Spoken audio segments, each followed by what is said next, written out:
Hi, everyone. Welcome to Storylines Live, the podcast that explores the meaning and the power of the most important story in business, the one that answers why someone should buy from you, work for you, invest in you, or partner with you. At Vendilli, we call that your capital S story. And while that story defines who you are, today we're talking about something just as important, how you deliver that story when it matters most. Because whether you're speaking to the media, your employees, your board, or your customers, your ability to communicate under pressure can define the outcome. I'm Tara DeRazio, account manager here at Vendilli, and in this episode, we're diving into media training, presentation skills, and how Vendilli is helping leaders prepare for those moments in an entirely new way. And I'm joined by my colleagues, Chief Storyteller here at Vendilli, Paul Furiga, and Director of Strategic Communications, Jeremy Church. So Paul and Jeremy, welcome. Before we jump in, let's just give listeners a quick sense of your backgrounds. So Paul, would you like to kick it off? Sure. So Chief Storyteller, let's start with the title. That's kind of a fun title. It's accumulation of some 40 years as a journalist and in the agency industry. And over the course of that long career, what I've come to realize is the importance of your story and communicating. And it's never been more important than it is today in the 21st century. When we're bombarded by all these messages, your story really needs to stand clear and tall to communicate what you're really all about. Exactly. And Jeremy? Jeremy Church, Director of Strategic Communications here at Vendilli. Been working in media relations, communications, public relations, crisis communications now for almost a quarter of a century. And as Paul suggested, one of the bedrock principles that we have is tying anything that you want to communicate, even in a crisis and especially during a crisis, to the authentic story that you create. And we talk about that as making deposits in the bank of goodwill. A lot of times organizations who want to stay underneath the radar aren't making those deposits. So when a crisis hits, they're operating at a reputational deficit. Right. Absolutely. So a lot of people know what PR is or think they have an idea of what public relations is or public Yes. perception. But how did the two of you really hone in on crisis and media communication? Because it's a very specific part of PR. Yes. And one of the things that I'll often say is, our industry, marketing and PR is like any other. We love awards, but there's no award for the best headline you never read. Right. And that is the focus of crisis communications. It's like opposite world. Now, except for that outcome or result, Tara, the goals and the principles are the same. As Jeremy just suggested, your story is never more important than when you're in a crisis, because there are questions of trust and credibility. And if you've not been sharing that story over the course of time, you're going to be at a deficit in that bank of goodwill. And you're going to have to do even more work to gain trust and credibility in a crisis. Right. So in those moments when leaders find themselves in this crisis, what happens? What goes wrong? Is it the message, the way they deliver it? What kind of happens that gets people into a little bit of trouble? Well, the short answer is everything. And let me explain, and Jeremy can jump in on this. First and foremost, because you've not done a lot of work to rehearse and prepare your story in times of crisis, people are under stress and their brains revert. A lot of research has been done on this, just in crises in general, not in just in crisis communications. Our brains revert, and so we forget everything. And then the second thing is we don't think enough about how our story needs to evolve or change when we're in a crisis. And then third, back to the idea of rehearsing. We're here in our studio, which is one of the things we're going to talk about in this episode. It's an amazing environment to do just these kinds of things, to rehearse and practice before things are on fire. Right. You call it live fire training in what we do. So Jeremy, can you give us an idea if someone would come in, what we could help them with as far as actually training them to be in a situation like this? Yeah, and it depends, on the amount of people, the time that the organization or the people involved have to be able to train. I think in terms of a live fire exercise, we talk about those. Tabletop exercises would be kind of another example or a way to phrase that. It's really going through the crisis plan, because one of the things we haven't hit upon yet already is planning. And we also refer to crisis planning as sunny day planning, because you don't wait until there's a storm to start planning for a crisis. And with any organization these days, there are very likely scenarios, data breaches, cyber attacks being among them, that they're going to encounter. So you need to prepare ahead of time. And part of the work that we do ahead of time with these organizations is developing a comprehensive crisis plan with a crisis response team so that when we get to these training exercises, we can go through in real time the events of what would happen in a day and go over each scenario and have people respond to that. And in live fire training, because it's only a day, we can sense those time frames. So it'll be like, hey, event A happens, we'll respond to that. Then 20 minutes later, we'll say, okay, now it's 2 hours later, this hits. And we up the ante the whole day, and we get to a point where it's kind of extreme, but to Paul's point, that way everyone is prepared for all of those situations and all those scenarios that they can encounter. Right. So even when people are prepared, a camera goes on or a microphone gets put into your face and it's a little different. So what do you think happens to people when the camera turns on? And do people notice anything about themselves that, oh, I do that when I'm in this situation? Yeah, that's entirely it, Tara. People go one of two ways.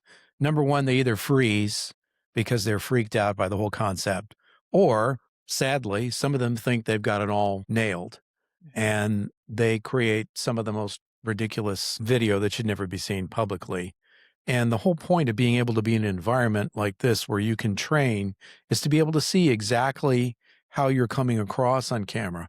Most human beings are sufficiently self-critical that they don't like to see themselves on camera. And a part of this exercise is to just as much show people how well they do at some things, as well as to help them identify opportunities to get better.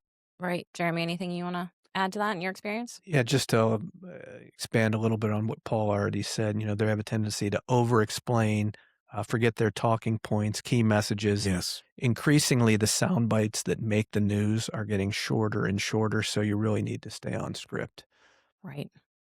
And you're not just communicating, you're now communicating under pressure. We're going to dig into that, the second part of this conversation, to really talk about how you can change the practice of that. And we're going to dig into that after this short break. Welcome back, everyone. In this episode of Storylines Live, we're talking about the importance of delivering your best story in moments of pressure and how training that we can actually do here at Vendilli can help. So, Paul and Jeremy, most people, if they're struggling with this and they say, well, what can I do? Like, should I memorize the answers? Or what's things that people ask that you hear all the time that you have to kind of, let them know what works, what doesn't? Right. So in our work, we have developed what we call a crisis message pyramid. We like to describe it as a roadmap for your messaging. One of the things you don't want to have happen, especially in stressful situations, is for everybody who's speaking publicly, whether it's to the media or to employees or investors or partners or neighbors or regulators, to be speaking like robots. On the other hand, you need to have consistent messaging. And so, as Jeremy mentioned before the break, when we put together crisis plans, one of the key components is what we call this key message pyramid, which is constructed in such a way to share the most important overall story of the company. And then for each particular crisis scenario you might face, we go deeper and deeper in facts and figures. Another thing that we see happening, Tara, in a lot of crises is a person who is doing an interview or speaking in a high-stakes environment with employees or whatever, they'll remember fact number 40. And they'll say that first instead of getting the overall message across. And as Jeremy mentioned a few minutes ago, sound bites today in the media are only about 8 seconds. And guess what? Our attention span, because of social media, is also very short. Right. So you really need to start there. I don't know, Jeremy, anything you'd add?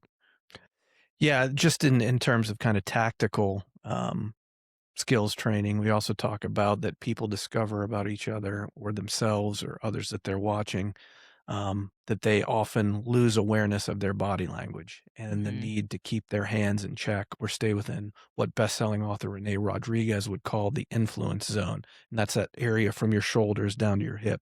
So science and a lot of surveys and data from TED Talks have indicated that audiences trust you more or more engaged with you when you keep your hands kind of in this area. When they get out there all over the place, that's when people get distracted and intentional or not, they perceive you as less authentic.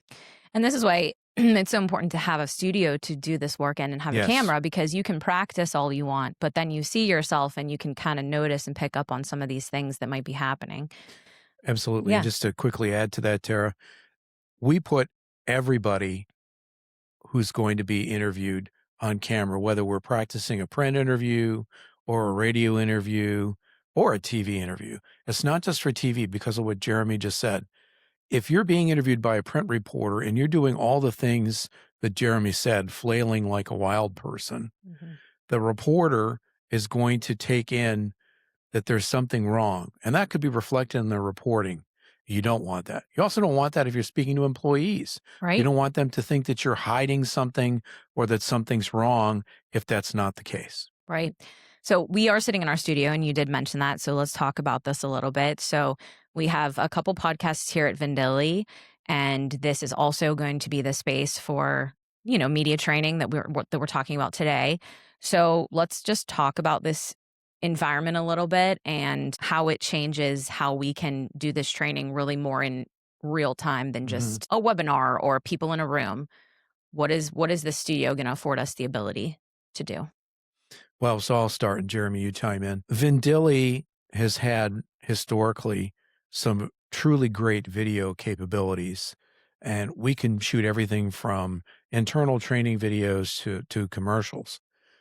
In the arena we're talking about in today's episode, this becomes very, very unusual in a good way because most agencies don't have the internal capabilities that we have to go from the podcast audio solely to a video environment.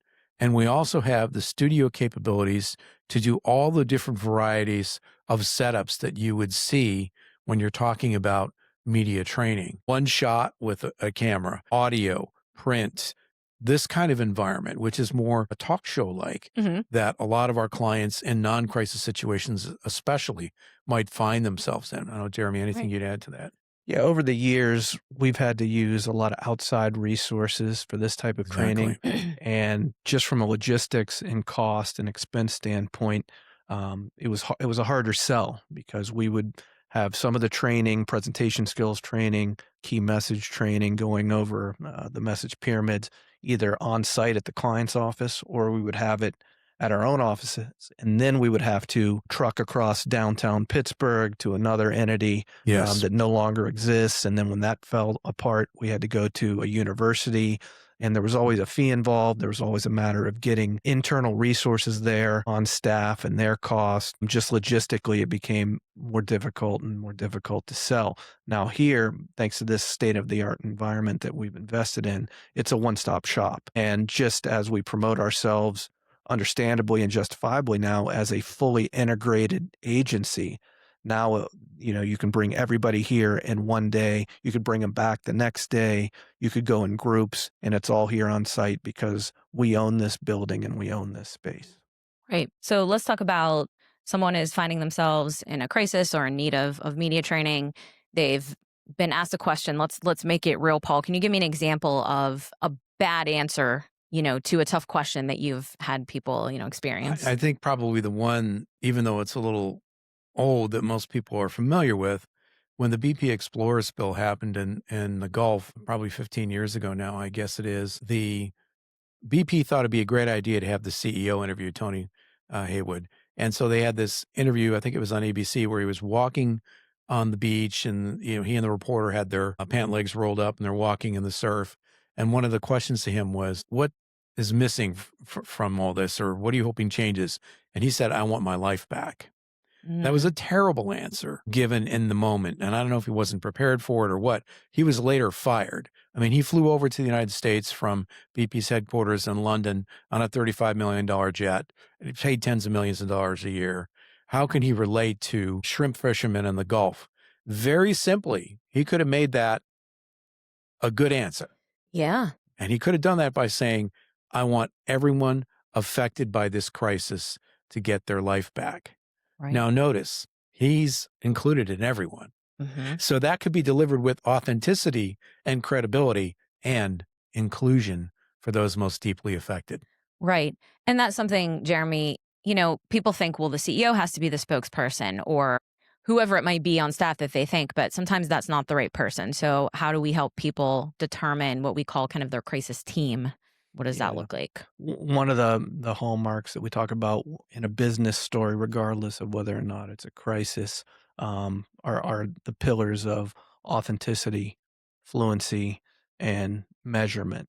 So you want to make sure that you're being authentic. And to Paul's point earlier in the example that he gave, certainly the CEO might have been authentic or truthful in his own mind, Right. but there was no empathy there. There was no self-awareness or awareness of the big picture of the impact, across the globe in that situation on what that crisis was doing. So sometimes in the second phase beyond authenticity is fluency. So you're fluent storytellers. You should be taught, you should be using the people on camera who are most adept and most skilled at being able to communicate that story. Clearly, the CEO at that time was not. And oftentimes, we recommend that it's not the CEO or the person at the very top. Because once you get to that person, if they misspeak, if there are developments in real time or the next day that change what has been communicated by the person at the top, then they are going to come across as inauthentic or, in worst case scenarios, just looking like they're lying. And once it gets to the top, you can't elevate it to somebody else.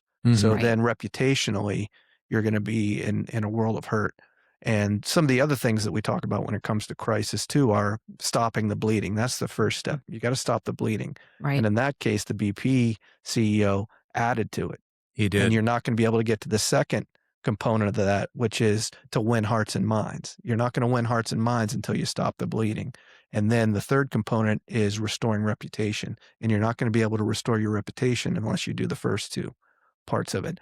Another error that a lot of organizations make too is they think that after they've stopped the bleeding, that it ends. An example of that would be somebody in an organization gets arrested. We've encountered this a lot of times, and they think it's over.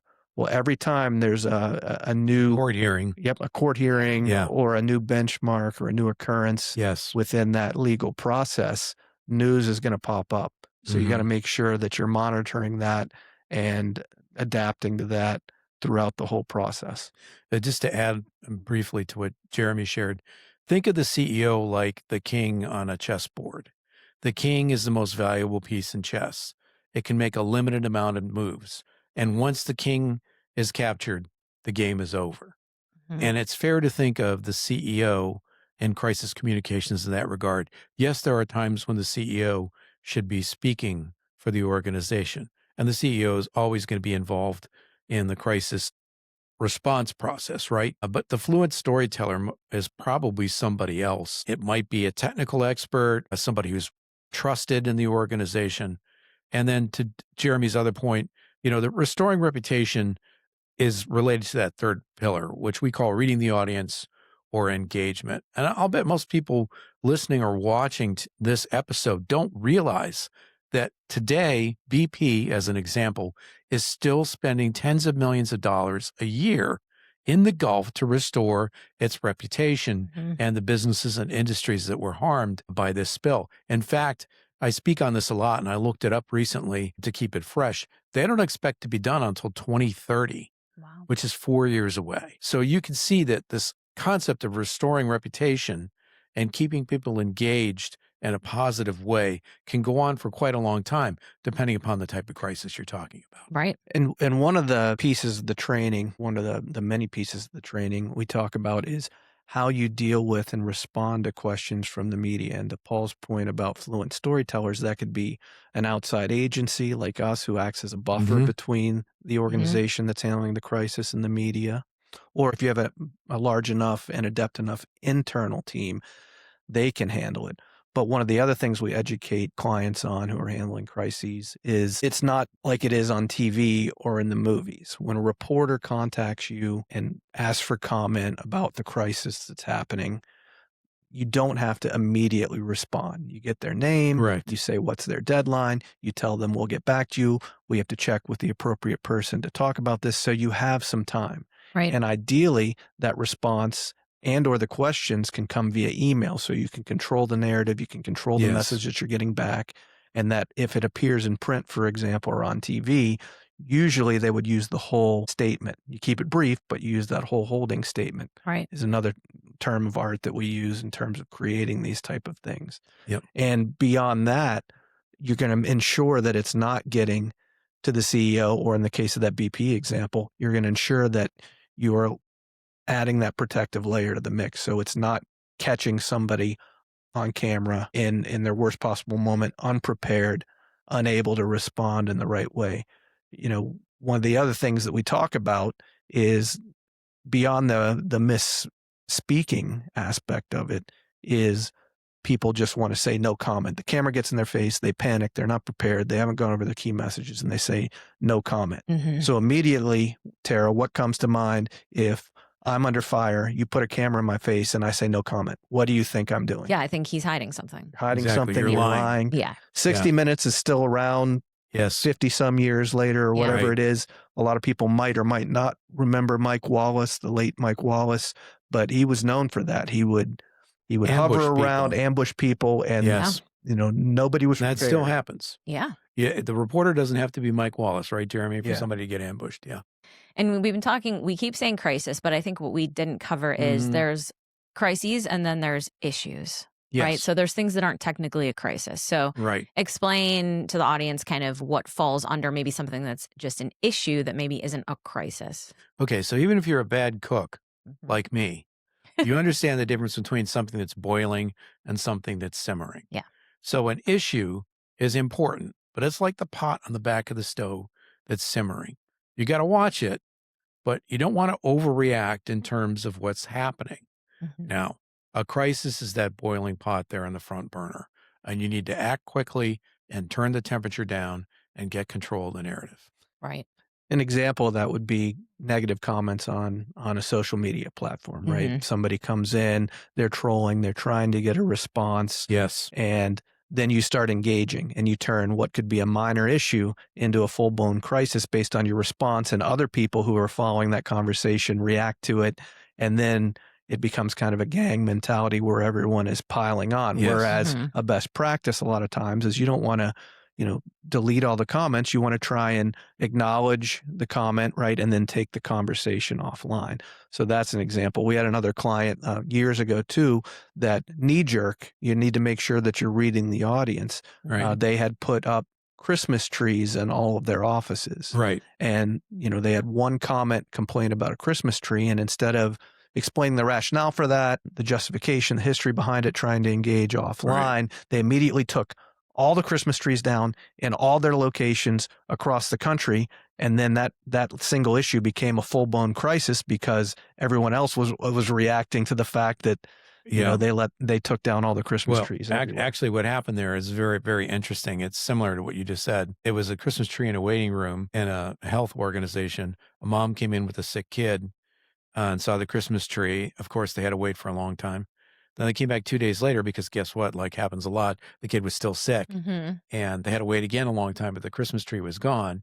Mom got on social media and started a nationwide They Killed Christmas campaign. When it turned out that what really happened was the safety person came in and said, you can't have a Christmas tree on a table that a 2-year-old can knock over and hurt themselves. So the Christmas trees were still in the office, but they were moved to another part of the office where the medical staff could make sure that they weren't going to cause any problems for kids. But to your point, Jeremy, it didn't matter.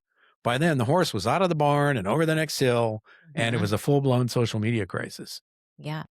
And speaking of that, so even just a simple social media policy, which many people do not have, Correct, is something that we can assist with when we do this type of training. Yes. You know, if you have a policy in place that says you do not allow, you know, derogatory comments, then you can take that down and there's more of a structure behind it rather than just, oh, why is my comment pulled? So there's pieces like that people can, what else can people do, or what do we, you know, do in our trainings that's kind of in that preparation mode versus, because we do get a lot of calls, we're in the crisis now, we need help now. Yes. But there's people, and hopefully everyone listening knows, you can prepare. So if they like to get started with us, what do we kind of offer as far as training for this? Sure. And I'll start, and Jeremy, you chime in. So there are best practices. Generally speaking, regardless of the size of the organization, you should have a crisis plan. How often do you need to update it? It depends on what you do and how big your company is and how much interaction you have with different audiences. Gold standard, you should have a plan and review it once a year. And you should do the kind of training that Jeremy described. We call them tabletop exercises, where we compress the time frame, say 15 or 20 minutes to an hour, like he described. And as part of that, we'll be putting people in the studio on camera. Depending upon the number of people in the training, what we've done in the past is we've had people play the role of reporter and actually go and produce the TV story while we're doing the training, or write the print story, and then we review it with them. Jeremy and I, we're former journalists, and we'll also occasionally bring in other former journalists. So you're getting actual journalists doing the stories so that in a protected environment in the training, that the client can see exactly what's happening. Jeremy, what would you add to that? Yeah, it starts with a plan, as Paul said, and within that plan, there are several evergreen components. Obviously, they're customized based on the industry and based on the client. We're going to identify in that plan, to get a little bit more granular, 3 to 5 of the most likely crisis scenarios that they're going to encounter. We're going to identify that crisis response team. Based on those scenarios, we're going to come up with some talking points, some language, some key messages around either one issue or all of the issues. And then using that as the foundation, we would bring people into individual training. So we'd bring them in, we'd give them those scenarios, those interviews in real time, and train them up on the key messages so that they are prepared in the instance or the occurrence that they'd run into that. And then beyond that, you stress test that plan on our recommendation quarterly, where you're going to go in and you're going to have everybody on that crisis response team respond in real time, condensed time frames throughout the day to those scenarios and address them. And then based on that, we can adjust and adapt the plan again. But it's something that you need to be aware of and updating at least annually, and having, on our recommendation, exercises for quarterly.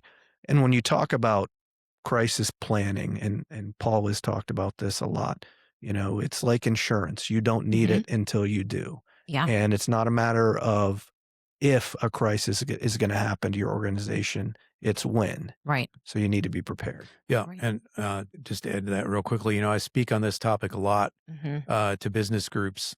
And I was speaking not too long ago in Florida to a group, and there was a gentleman who was CEO of an IT company. And, it's always nice to say, this is what you should do, and then have someone in the room say, we do that, and here's how that works. And so this gentleman shared that they do quarterly tabletop exercises. They run 5 scenarios. And he said during my presentation, he said, we only got through 2 the last time. And to Jeremy's point, everybody else in the room said, well, what do you mean you had 5? He said, because only by doing the exercise did we discover that there were major problems with how we plan to address these 2 scenarios. Right. And we had to stop and work on the plan and fix those issues before we can continue. Right. And businesses create plans, a marketing plan, a social media plan, internal team plans. And those you can control those a little better. You cannot control what happens in a crisis because there is outside elements and forces at play, Always. Reporters and, other companies, whatever it may be. Go ahead, Jeremy. And an initial investment in a crisis plan and crisis training, is just so minuscule in comparison to what can happen to your organization or your reputation if it becomes a full-blown crisis. Right. And you're not prepared. And Paul often gives the Enron example, right? Yes. Where at the end of the day, Arthur Anderson, Enron's accountant, was largely absolved in the court of law, but because they handled the crisis so poorly, their reputation was ruined. So, Paul often say you can lose in the court of public opinion before you win in the court of law. Absolutely. In that example, Arthur Anderson, by the time they won at the Supreme Court, the entire firm, which once had tens of thousands of employees around the world, had 50 employees whose major job was to destroy documents because the firm was closing. And I know, Paul and Jeremy, we have some resources online. Can we direct people? Where should people go if they're interested in learning more about this, if they want to know if this is something they should look into for their company, and they should? How can they reach out? What's the next step? go to vendilli.com/crisis-communication, and you will find lots of resources there. In fact, if you just go to vendilli.com and use the navigation, you can find it there. You can also find all three of us on LinkedIn Mhm. as well as Vendilli, and it's fine to engage with us there too. Yeah. Okay, one final thought on all things crisis and media training. What would it be? Wow. You want to go first? I just want to reemphasize the need for a crisis plan for Yeah. any and all organizations, because if you don't have that Mm. as the initial foundation, the training can come next, the tabletop exercises can come next, but you need that foundational element to identify all the scenarios, who's talking about them, what the cadence of communication is, and if not, you're really flying blind. Yeah. Yeah. And I would just add to that, when I speak on this topic or do workshops, I'll ask people in the room, how many of you have company vehicles? A lot of hands go up. And I'll say, how many of you let people drive those vehicles without insurance? Nobody. How many of you let people drive those vehicles without driver's licenses? Yeah. Yet for whatever reason, far too often, we see, to Jeremy's point, that companies will stumble into a crisis without a plan, without the insurance they need in order to manage it better. Exactly.